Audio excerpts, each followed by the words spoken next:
Welcome to WCrypto. Hello, my friends. Welcome back to WCrypto. As I highlighted yesterday, weekends generally don't bring a ton of action in Bitcoin trading. Our own flashback indicator is showing that Saturdays tends to close positive the majority of the time. However, today we're seeing a slight deviation from that norm as it seems. The indicator is currently projecting a loss day, which is on average around 0.65%. This could pull the price back to retest the $68,000 mark, right at that crucial trend line we've been following. At this moment, Bitcoin is already sitting right at $68,000, so we're essentially testing this area of support live. If the market had leaned bullish today, we could have expected an upside gain of around 0.78% on average, which would have catapulted Bitcoin up to the $69,000 level. But as it stands, the momentum seems to be favoring the downside, and we need to be prepared for some key levels coming up. Now let's dig into the charts. On the 1-hour chart, we're currently finding support on the 50 EMA. This is a key short-term level to watch. The last time we hit this level, we saw a bounce. But if we break below it, things could get tricky. According to the liquidation heat map, there's a strong liquidity level sitting at $67,400.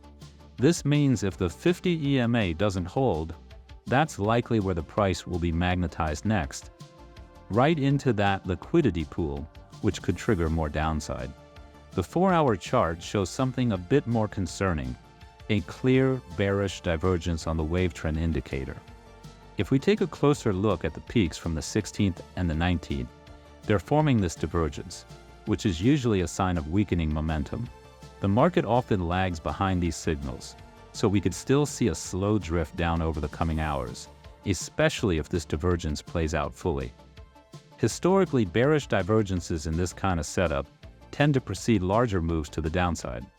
On the daily, we still have some room left on the wave trend to close, which means Bitcoin isn't necessarily out of steam just yet. However, we're approaching the point where a decision will have to be made by the market.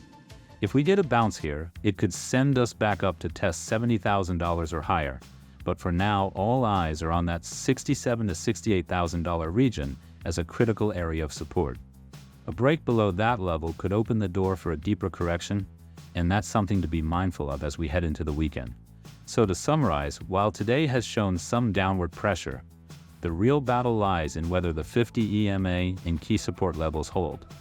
The liquidation heat map suggests 67,400 is the next magnet to the downside, while a failure to break could see us climbing back towards 69,000 in the coming days.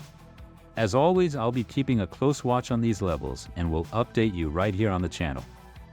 The weekend may be slow, but next week is shaping up to be highly interesting. Don't miss out, and see you in the next one.